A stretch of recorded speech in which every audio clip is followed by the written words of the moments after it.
जय माता जी students, welcome to our YouTube channel Dhyan commerce, the key of success. जय माता जी स्टूडेंट्स। बच्चों, टैक्सेशन में लास्ट सेशन में हमने इनकम फ्रॉम सैलरी में कुछ इंपॉर्टेंट टर्मिनोलॉजीज ऑब्जर्व की और ग्रेजुइटी का एक सम देखा था। आज बच्चों ग्रेजुइटी के वैसे ही बहुत ही इंपॉर्टेंट ऐसे हम 3 एग्जाम्पल्स देखने वाले हैं जिसमें पेंशन का भी एक पॉइंट इंक्लूड किया जाएगा। तो देख लेते हैं आज के कुछ इंपॉर्टेंट एग्जाम्पल्स। तो बच्चों आज हम जो देखने वाले हैं उस सम में अब हमारे पास है सम नंबर 20 का बी।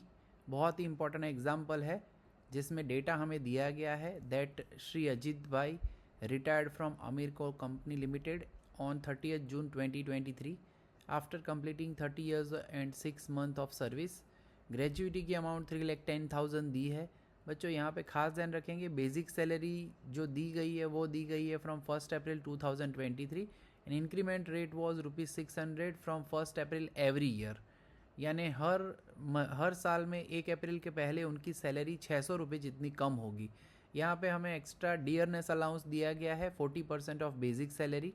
जो भी हमारी बेसिक सैलरी है उसका 40% निकालेंगे एंड उसमें से जो पीएफ पर्पस है वो बेसिक सैलरी में ऐड करेंगे। यानी कि यहाँ पे 50% दिया हुआ है प्रोविडेंट फंड पर्पस जो कंट्रीब्यूशन, तो उसे हम ऐड करेंगे बेसिक सैलरी में, तब जाके हमें मिलेगी टोटल सैलरी।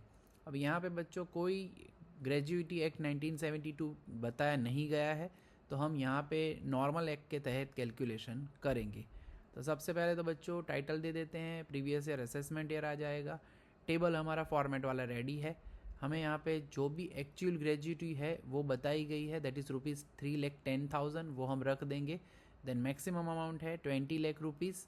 अब थर्ड पॉइंट के लिए हमें average monthly salary of last 10 months चाहिए, जिसके लिए यहाँ पे सबसे पहले लास्ट 10 मंथ में जो अजीत जी है वो रिटायर्ड हुए हैं 30th June 2023। जून में 30 महीने होते हैं, यानी उस महीने को भी हम इंक्लूड करेंगे लास्ट 10 मंथ्स में। अगर कोई डेट अगर इन बिटवीन है, लास्ट डे के अलावा कोई भी डे दिया जाए मंथ का, तो उस मंथ को इंक्लूड नहीं करते हम लास्ट 10 मंथ्स में। फिलहाल यहाँ पे हम कैलकुलेट करेंगे रिटायरमेंट डेट के हिसाब से। पहले हम 1 अप्रैल से कैलकुलेट करेंगे क्योंकि हमारी सैलरी जो है वो हर साल 1 अप्रैल से ही 600 रुपये इंक्रीमेंट होता है। तो यहाँ पे ये पॉइंट खास ऑब्जर्व करना है। तो 1 अप्रैल 23 टू 30th June 23, यानी 3 महीने होंगे बच्चों, अप्रैल मई और जून। वो 3 महीने में सैलरी के हिसाब से टोटल सैलरी होगी 61,200 रुपीज़। उसके बाद अगर आगे बढ़े बच्चों तो उसके पहले के जो टाइम पीरियड है, यानी और 7 महीने रिवर्स जाएंगे, तो 20,400 हमारी अमाउंट हुई थी क्योंकि उसमें 600 रुपये ऐड किए गए थे इंक्रीमेंट के, यानी वो माइनस करेंगे तो नेक्स्ट 7 महीनों की सैलरी 19,800 के हिसाब से 1,38,600 होगी। बच्चों ये बेसिक सैलरी की कैलकुलेशन है। So total basic salary of 10 months 1,99,800 होगा। And as we know that हमें यहाँ पे डियरनेस अलाउंस भी ऐड करना है, डीए, जो कि है 50% ऑफ नेचुरली हमने बताया था डीए अमाउंट का, जो कि ऐड होने वाला है प्रोविडेंट फॉर पर्पस। तो हम यहाँ पे लिख रहे हैं 50% ऑफ 40% ऑफ बेसिक सैलरी, जिसका टोटल हमें मिल जाएगा 39,960 रुपीज़, जिसे हम ऐड करेंगे तब जाके total monthly salary, total salary for 10 months हमें मिल पाएगी, जो टोटल आप ऑब्जर्व कर सकते हो 2,39,760। And as we want average monthly salary, तो हम इसे डिवाइड बाय 10 करेंगे, तो that will be the amount 23,976, जिसे हम हमारे थर्ड पॉइंट में सब्सटीट्यूट करेंगे। तो 23,976 इंटू 1/2। कंप्लीटेड ईयर्स में बच्चों मंथ्स जो है उन्हें हमें इग्नोर करना है, तो उस हिसाब से अगर हम बात करते हैं तो मंथ हमारे नहीं देखने हैं, तो ईयर्स ओनली होंगे 30। तो उस हिसाब से हमारी अमाउंट जो हमें मिलने वाली है दैट इज़ 3,59,640। अब इन तीनों में विच एवर इज़ लेस, और वो लेस अमाउंट है 3,10,000, यानी कि जो actual gratuity, that means taxable gratuity Shri Ajit के लिए यहाँ पे होगी नील, यानी यहाँ पे उनको कोई भी टैक्स पे करना नहीं पड़ेगा क्योंकि मिनिमम अमाउंट एक्चुअल ग्रेजुइटी जितनी है। तो ये बहुत ही इंपॉर्टेंट एग्जांपल था क्योंकि यहाँ पे हमने ऐड किया है डीएनएस अलाउंस वाला पार्ट, जो कि प्रोविडेंट फंड के लिए बहुत ही ज़रूरी दिया गया था। अब देख लेते हैं आगे वाला नेक्स्ट एग्जाम्पल। तो बच्चों अब हमें जो ऑब्ज़र्व करना है वो बहुत ही इम्पोर्टेंट पार्ट है, जिसमें हमें पेंशन से रिलेटेड पॉइंट ऑब्ज़र्व करना है। पेंशन बच्चों दो हिस्सों में हम ऑब्ज़र्व करेंगे। पेंशन होता है एक कम्यूटेड पेंशन, एक होता है अनकम्यूटेड। कम्यूटेड यानी एक साथ आपको जो पेंशन दिया जाए उसे कम्यूटेड कहा जाता है। अनकम्यूटेड यानी पीरियोडिकली दिया जाए उसे हम कहते हैं अनकम्यूटेड पेंशन। जनरली मंथली दिया जाता है उसे अनकम्यूटेड पेंशन में इंक्लूड करेंगे। अब कम्यूटेड पेंशन में बच्चों दो हिस्से हैं। एक पहला जो यहाँ पे आप ऑब्जर्व कर सकते हो, if received by government employees including pension awarded with Paramvir Chakra, Mahavir Chakra, Vir Chakra and other gallantry awards, they are fully exempted. तो उसमें कम्यूटेड पेंशन एग्जेम्प्टेड है।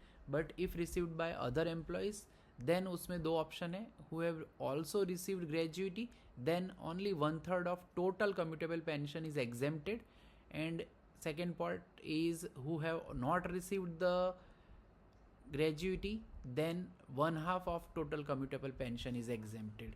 सो याद रखना है ग्रेजुइटी के साथ दिया जाए, वैसे ही दो सम हम ऑब्जर्व करने वाले हैं। तो उसमें हम टोटल कम्यूटेबल पेंशन का 1/3 जो है वो एग्जाम करेंगे, यानी टैक्सेबल कम्यूटेड पेंशन कैलकुलेट करेंगे। एक आध सम में मंथली पेंशन को भी हम कैलकुलेट करेंगे, जो कि अनकम्यूटेड वाला पार्ट है। जब दोनों ही पेंशन दिए जाते हैं बच्चों, तो अनकम्यूटेड पेंशन में से कुछ हिस्सा जो है वो वॉलंटरीली वहाँ पे हम डिडक्ट कर देते हैं। तो वो भी हमें पॉइंट नेक्स्ट दो सम्स में ऑब्जर्व करना है। तो देख लेते हैं पेंशन से रिलेटेड एग्जाम्पल। तो जैसे कि अभी हमने बात की बच्चों, अब हम इम्पॉर्टेंट एग्जाम्पल देखने वाले हैं जिसमें पेंशन का पॉइंट हो। यहाँ पे बताया गया है that Jagdish retired on 35 after 35 years and 7 months, private company. अब नेचुरली यहाँ पे ग्रेजुइटी एक्ट 1972 नहीं है, तो हम 35 ईयर्स ही इंक्लूड करेंगे। ही रिटायर्ड ऑन 31 दिसंबर 2023, यानी कि दिसंबर के लास्ट डेट पे वो रिटायर्ड हुए, यानी कि दिसंबर महीने हम लास्ट 10 मंथ्स में इंक्लूड करेंगे। His monthly salary was ₹20,000 and every year he got increment of 2,000 on 1 जुलाई। अभी आगे जो सम देखा था उसमें अप्रैल में उनको इंक्रीमेंट मिल रहा था।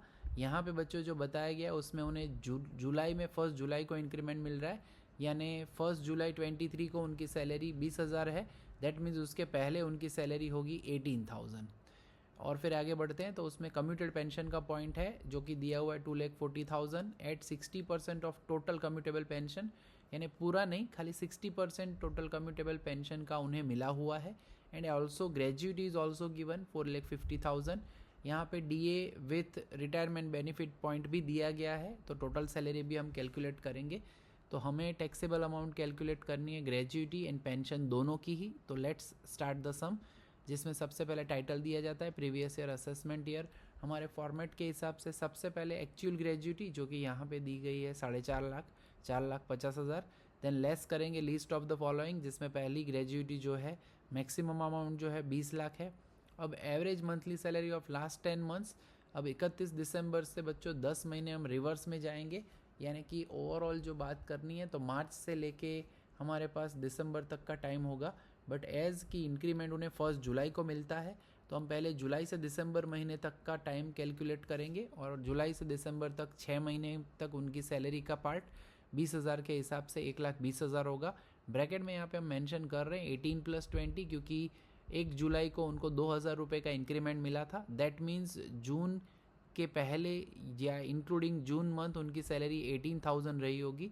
तो मार्च से जून तक यानी कि 4 महीने की सैलरी, क्योंकि हमें 10 महीनों की सैलरी चाहिए, that will B 18,000 × 4 and that is 72,000। Total monthly salary जो है बच्चों बेसिक सैलरी कहेंगे हम यहाँ पे, क्योंकि DA भी दिया गया है, तो वो 10 मंथ्स की टोटल बेसिक सैलरी है 1,92,000। अब यहाँ पे जो है DA के बारे में बताया गया है कि 50% ऑफ बेसिक सैलरी है, उसका 60% जो है वो रिटायरमेंट बेनिफिट में जाता है, यानी हम 60% of 50% of basic salary 1,92,000 include करेंगे, तब वो अमाउंट हमें DA का अमाउंट मिलेगा 57,600। और इसे हमें ऐड करना है बेसिक सैलरी में, तब जाके हमारी टोटल सैलरी ऑफ 10 मंथ्स मिलेगी 2,49,600 rupees. And average monthly salary के लिए 10 से डिवाइड करेंगे, तब जाके हमें मिलेगा 24,960 रुपीज़, जो कि average monthly salary of last 10 months है। कंप्लीटेड ईयर्स हमारे पास 35 है, ऑलरेडी हम बता ही चुके हैं बच्चों। तो वो जो पार्ट है उसे हम फॉर्मूला में रख देते हैं। तो सिंपली 24,960 इंटू 1/2 इंटू 35, क्योंकि मंथ्स को इग्नोर करना है, that amount is 4,36,800, whichever is less. इन तीनों में कम से कम जो है amount, that is our amount 4,36,800 rupees. तो वो जो अमाउंट है 4,36,800 वो हम डिडक्ट करेंगे नेचुरली, तो हमें हमारी फाइनल जो है टैक्सेबल ग्रेजुइटी मिल जाएगी। तो बच्चों ये टैक्सेबल ग्रेजुइटी हमारे सामने रेडी है। अब कम्यूटेबल पेंशन के लिए बच्चों जो एक्यूमुलेटेड टोटल कम्यूटेड पेंशन है वो हमें कैलकुलेट करना पड़ेगा। सबसे पहले जो उन्होंने हमें कम्यूटेड पेंशन दिया है वो 60% रिसीव्ड हुआ है, ₹2,40,000, जिसमें से हमें पहले ओवरऑल जो है वो ढूंढना पड़ेगा जो कि हमें मिल पाएगा नेचुरली। ये 60% पे 2,40,000 है, तो 100 पे total value of pension will be ₹4,00,000। अब हमें पता है, जैसे कि ऑब्जर्व कर चुके हैं, जब ग्रेजुएटी एंड पेंशन दोनों मिल रहे हैं कम्यूटेड, तब हमें क्या करना है, तो 1/3 of total value of pension, जो कि 1/3 ऑफ 4,00,000 करेंगे, तो 1,33,333 होगी। तो टोटल कम्यूटेबल टैक्सेबल पेंशन जो है बच्चों, दैट विल बी 2,40,000 में से ये 1,33,333 माइनस करेंगे, एंड तब जाके हमें मिलेगा टैक्सेबल जो हमारा टोटल कम्यूटेबल टैक्सेबल पेंशन है, दैट इज़ 1,06,667 रुपीज़। तो बच्चों ये पॉइंट ध्यान रखना है खास, कम्यूटेड पेंशन जितने भी परसेंटेज में दिया जाए उससे पहले टोटल वैल्यू ढूंढ लीजिए, देन उसके बाद उसका 1/3 करना है अगर ग्रेजुइटी के साथ दिया जाए तो ये बहुत ही इंपॉर्टेंट एग्जाम्पल है, अच्छे से बच्चों तैयार करिए। नेक्स्ट सम के अंदर बच्चों मंथली पेंशन का पॉइंट है, वो हम ऑब्जर्व करेंगे सम नंबर 21 में। तो बच्चों अब हम ऑब्जर्व कर लेते हैं हमारा सम नंबर 21, जिसके अंदर हमें मंथली पेंशन का भी पॉइंट ऑब्जर्व करने का मौका मिल रहा है। सबसे पहले बच्चों, mister A retired on 31 October 2023 after completing 30 years of service and he receives ₹5,00,000 as gratuity from his employer. His average monthly salary for 10 months before the month of retirement was 16,000। तो बच्चों यहाँ पे जो है वो कैलकुलेशन हमें salary का, average salary का करना नहीं पड़ेगा, डायरेक्टली 16,000 दिया गया है। नया पॉइंट यहाँ पे मंथली पेंशन वाला इंक्लूड किया गया है एट 7,000 रुपीज़। जैसे ही वो रिटायर होते हैं पेंशन शुरू हो जाता है नेक्स्ट महीने से। He was retired on 31 October, so naturally नवंबर से उनका पेंशन शुरू हो गया होगा, बट उसके साथ डिटेल दी है कि on 1 February he receives ₹2,70,000 as commuted pension, यानी उनको एग्जैक्टली नवंबर, दिसंबर, जनवरी के बाद एग्जैक्टली फरवरी, यानी 3 महीने उन्होंने मंथली पेंशन इंक्लूड किया गया था उनके पास, बट उसके बाद चौथा जब महीना आया तब उन्हें कम्यूटेड पेंशन 2,70,000 दिया गया बाय सरेंडरिंग हिज 1/2 राइट, यानी 50% राइट जो है मंथली पेंशन का वो उन्होंने वहाँ पे सरेंडर कर दिया, यानी फरवरी मंथ से उनको खाली 3,500 यानी कि half of the monthly pension ही मिलेगा, तब जाके हम वो कम्यूटेड पेंशन का पार्ट इंक्लूड करेंगे, ऐसा यहाँ पे बताया गया है। तो देख लेते हैं बच्चों, सबसे पहले तो टाइटल देते हैं, उसी तरह से टाइटल का काम करना है, previous year, assessment year. Table में हमारे पास सब कुछ रेडी है। एक्चुअल ग्रेजुइटी 5,00,000 रुपीज़ है, देन हमारे पास मैक्सिमम अमाउंट 20,00,000 है। Average monthly salary of last 10 month is 16,000, तो वो वैल्यू रख देंगे तो वो हमें अमाउंट मिलेगा 2,40,000, विच एवर इज़ लेस, यानी इन तीनों में सबसे कम है 2,40,000, तो टोटल टैक्सेबल ग्रेजुइटी हमें मिल जाएगी 2,60,000। तो यहाँ तक बच्चों इस सब में कोई कष्ट नहीं है। जो नया पार्ट है वो commuted pension and monthly pension दोनों का रहने वाला है। तो सबसे पहले हम मंथली पेंशन की कैलकुलेट कर लेते हैं। कैलकुलेशन, रिटायरमेंट डेट 31 October है बच्चों, तो जैसे मैंने कहा उनको नवंबर, दिसंबर, जनवरी तक 7-7 हज़ार के हिसाब से 3 महीने का उनका मंथली पेंशन मिलेगा, और वो मंथली पेंशन जो है वो 21,000 होगा। मगर उसके बाद फर्स्ट जो फरवरी है वहाँ से उन्होंने अपना 50% ऑफ द मंथली पेंशन का राइट जो है उसके हिसाब से उन्होंने कम्यूटेड पेंशन रिसीव किया था। तो उसके बाद जो भी हमारे 2 महीने बचे, यानी कि फरवरी एंड मार्च, क्योंकि हमारा प्रीवियस ईयर कंप्लीट होता है मार्च 24 में, तो उसके लिए हमें उसका खाली 50%, यानी 2 महीने के लिए 50% ऑफ 7,000 इंटू 2, या टेक्निकली कहे तो 3,500 का डबल, यानी कि 7,000 रुपये उनको उनका पेंशन मिलेगा, and that is taxable. Uncommuted pension is taxable, तो वो टोटल अमाउंट होगी 28,000 रुपीज़। तो ये हुआ बेटा मंथली जो हमारे पास पेंशन दिया है उसका हिस्सा। अब कम्यूटेड पेंशन का पार्ट जो कैलकुलेट अभी लास्ट सम में किया वैसे ही करना है बच्चों हमें। तो यहाँ पे कम्यूटेड पेंशन के लिए उन्होंने बताया हुआ है कि 2,70,000 रुपये उन्हें कम्यूटेड पेंशन के मिले हुए हैं, जो कि 50% ऑफ द अमाउंट है यहाँ पे, ठीक है। तो वो 50% का हमें सबसे पहले तो राउंड ऑफ करके टोटल पेंशन जो होने वाला है वो कैलकुलेट करना पड़ेगा, और वो टोटल के लिए कैलकुलेशन इसी तरह से करेंगे। 50 पे 2,70,000 तो 100 पे how much, that will B total value will be 5,40,000 rupees. और कम्यूटेड पेंशन का 1/3 जो है बच्चों वो हमें माइनस करना होता है। तो 1/3 ऑफ 5,40,000 यानी 1,80,000।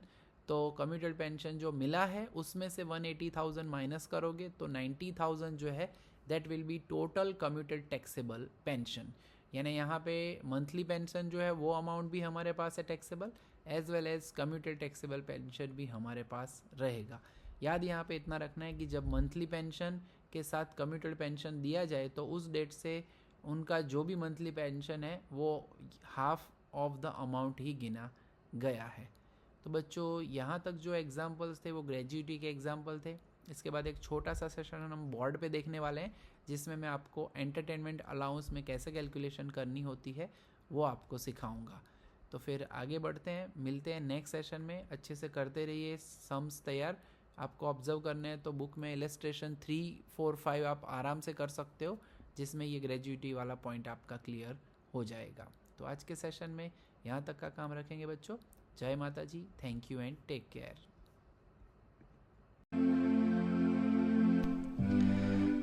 Please like, subscribe, share and press bell icon for notification. Thank you.